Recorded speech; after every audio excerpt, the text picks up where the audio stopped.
Berbi Kumalasari akan menerawang kalian, dan saya sekarang membuka komen yang seluas-luasnya seperti lautan India. Bagi kalian, siapa komen yang menantang, saya akan langsung tag nama kalian di Instastory saya. Oke guys.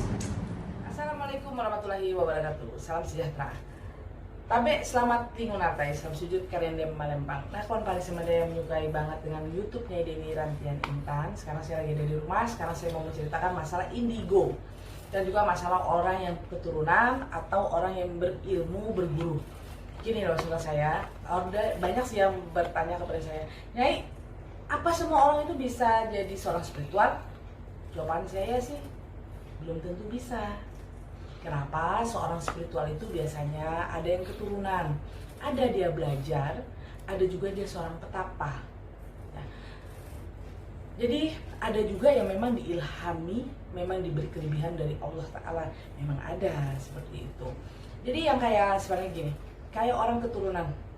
Keturunan itu biasanya dari kakek, dari leluhur turun ke kakek, kakek turun ke bapak, bapak turun ke ibu, bisa menjadi. Tapi belum tentu diturunkan kepada orang yang pengen. Biasanya kepada orang yang tidak mengerti apa-apa. Karena itu pilihan. Kenapa? Biasanya bagi orang yang agak telaten. Kenapa saya bilang agak telaten sahabat saya? Karena begini. Biasanya kalau seorang spiritual itu tuh pasti dia yang dipilih sama leluhur atau dipilih sama pegangan-pegangan dari leluhur, orang yang telaten. Telaten itu gimana? Telaten begini, nanti tanggal ini, bulan ini memang ada ritual begini. Dia biasanya telaten. Keturunan itu dia memang dari turun menurun gitu, dan dipilih oleh pegangan atau pegangan dari kakek, pegangan dari leluhur itu orang yang sangat telaten, dan biasanya ada unsur yang sama dengan sifat yang dari pemegang pertama, pemegang kedua, pemegang ketiga seperti itu. Biasanya sih orang yang dari keturunan itu biasanya orangnya yang sabar, dipilihnya seperti itu. Kenapa? Karena menghadapi pasien itu tidak segampang membalik telapak tangan, karena setiap hari itu berbeda-beda pasien, berbeda-beda orang, berbeda-beda kasus, berbeda-beda permasalahan.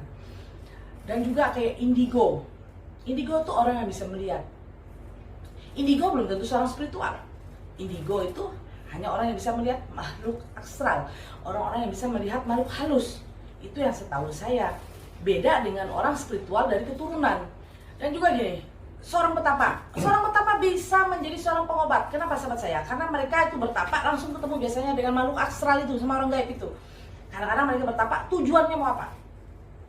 Atau dia bertapa ke suatu tempat, dia mau ketemu sama goib ini, namanya ini, goibnya hadir dan dia untuk mengobati. Tergantung dari niat pertama kali kita ketemu orang gaib itu. Niat kita yang pertama, ada orang ada niat membuat pesugihan, ada orang niat buat mengobati, banyak macam sih, tapi tergantung dari niat kita pertama kali mau hajat kita tadi bertapa itu buat apa. Seperti itu, petapa juga bisa mengobati orang. Belakangan ini kan ada seseorang selebriti lah ya, yang mengaku-ngaku tiba-tiba menjadi indigo. Ya? Bahkan dia membuka layanan di medsos, ayo yang mau konsultasi saya ke saya. Ini Nyai ngeliatnya gimana? Fenomena ini? Fenomena ini bagi saya semua orang pasti bisa, tapi saya tidak tahu kemampuannya ada apa tidak. Kan itu aja. Semua orang punya feeling. Siapapun bisa meramal karena feeling dia ada. Seperti itu. Jadi namanya dia membuka layanan itu monggo, tapi jitu dan tidak jitu tergantung dari orangnya. Kan seperti itu. Oke, Nyai, kita sebut saja namanya Berbi Kumalasari. Sekarang Berbi ini lagi mempromosikan dirinya bahwa dia adalah indigo. Nah, sebagai seorang supranatural, terawangannya itu deh terhadap Berbi Kumalasari ini gimana sih? Penerawangan saya tentang Berbi Kumalasari, kalau yang saya terawang dia, kalau dibilang dia keturunan mungkin dari leluhur dia ada, tapi saya jujur, kalau dia langsung mengatakan diri dia seorang pengobat, bagi saya Allahu alam, ya. Tapi semua orang pasti bisa menjadi pengobat. Tapi yang saya lihat, seorang indigo tidak pernah bisa mengaku diri dia indigo. Seorang spiritual tidak bisa mengaku diri dia seorang spiritual. Tapi biasanya seorang spiritual itu akan ditunjukkan dari hasil kerja dia. Seperti itu. Hasil kerja dia bagus apa tidak? Jitu apa betul? Pasti begitu, biasanya seperti itu. Seperti saya seorang keturunan, saya seorang spiritual. Saya tidak pernah menjual diri saya untuk ke orang-orang bahwa saya seorang spiritual, tidak. Tapi saya punya tamu, semua itu tahu dari mimpi pertama kalinya. Tidak kujuk-kujuk saya memajang saya seorang spiritual, enggak. Saya tuh semua pasien saya dikasih alamat dari mimpi. Alamat rumah saya semua datang dari mimpi, seperti itu. Jadi ada sosok laki-laki tua atau nenek-nenek tua yang memberitahu mengobati kamu, hanya ada orang ini, alamat rumahnya begini. Saya dari awal begitu. Jadi bukan saya kujuk-kujuk seorang spiritual seperti ini, dan saya tidak meminta untuk menjadi seorang spiritual. Tapi karena saya keturunan, jadi keturunan ini saya nggak mau. Sebenarnya jujur, seorang spiritual itu keturunan itu kadang-kadang menolak dia. Tapi karena mau nggak mau, karena pilihan harus. Jadi karena kayak orang keturunan itu dia nggak pernah mencari, pasti dia datang sendiri. Nyai kan ngeliat video barusan nih yang diputar kan. Nah, apakah Nyai melihat bahwa memang ada gurat keturunan atau gurat dia belajar atau memang ada gurat dia indigo? Ada nggak dari video yang Nyai lihat? Kalau saya lihat sih nggak ada sih. Kalau saya lihat nggak ada. Tapi feeling dia ada. Feeling dia ada. Feeling dengan ada pegangan itu tidak sama. Jadi dia punya insting terus kuat. Itu satu. Kedua lagi, jujur, ada orang yang suka ke klinik atau suka ke spiritual, suka apa, itu kadang-kadang ada goib-goib yang bisa menempel. Jadi dia kadang-kadang ada sesuatu kejadian yang dia rasa seperti itu. Berarti kalau yang Nyai sendiri lihat dari Belbi Kumalasari ada apa enggak? Jawaban saya enggak. Oke, Nyai, ini kalau diruntut permasalahan masalahnya Belbi Kumalasari ini kan selalu dikenal orang pada karena Kehaluannya. sensasinya dan kehaluannya. Nah, ini pengakuan ini juga bagian dari salah satu sensasi apa kehaluan gimana ya? Kalau saya lihat ini adalah suatu sensasi aja. Memang dia orangnya kan suka mencari sensasi. Tapi feeling dia kuat kok. Kalau saya lihat tuh feeling dia kuat. Dia bisa membaca mimik muka orang atau seperti itu yang saya lihat seperti itu. Tapi kalau untuk keturunan mungkin dari leluhur mungkin ada ya. Pasti semua orang itu pasti ada.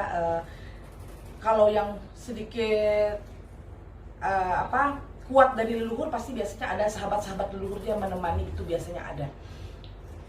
Tapi bisa gak dia menerawangnya seperti yang diucapkan? Bagi saya sih, kalau dibilang bisa menerawang, semua orang bisa menerawang sih. Semua orang bisa menerawang. Siapapun bisa menerawang. Penerawangan itu feeling.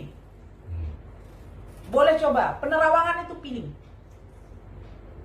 Penerawangan itu kalau orang-orang biasa feeling dia kayaknya lu pastinya begini, pasti kamu adanya begini, pasti kamunya begini. Itu biasanya seperti itu. Nah, tapi kalau penerawangan dari goib, itu kita akan bisa melihat sesuatu yang akan terjadi, apa yang akan terjadi ke depan. Kalau orang menerawang, siapa aja bisa menerawang, siapapun bisa. Kamu aja kadang-kadang melihat kejadian, oh kayaknya ini ada sesuatu deh, kayaknya ini dia bohong deh, kayaknya itu feeling. Ini buat sahabat saya, semua orang tuh bisa menerawang, siapapun bisa menerawang. Tergantung pengasahannya, tergantung dia punya kelebihan apa enggak, tergantung dia punya sahabat goib atau enggak. Itu seperti itu buat sahabat saya. Namanya semua orang tuh bisa menerawang. Dan semua orang juga bisa jadi paranormal sebenarnya, tergantung dia mau belajar. Apa dia punya kelebihan. Semua orang bisa. Kenapa? Tergantung dari niat. Kedua lagi, tergantung dari hasil kerja kita terhadap pasien kita.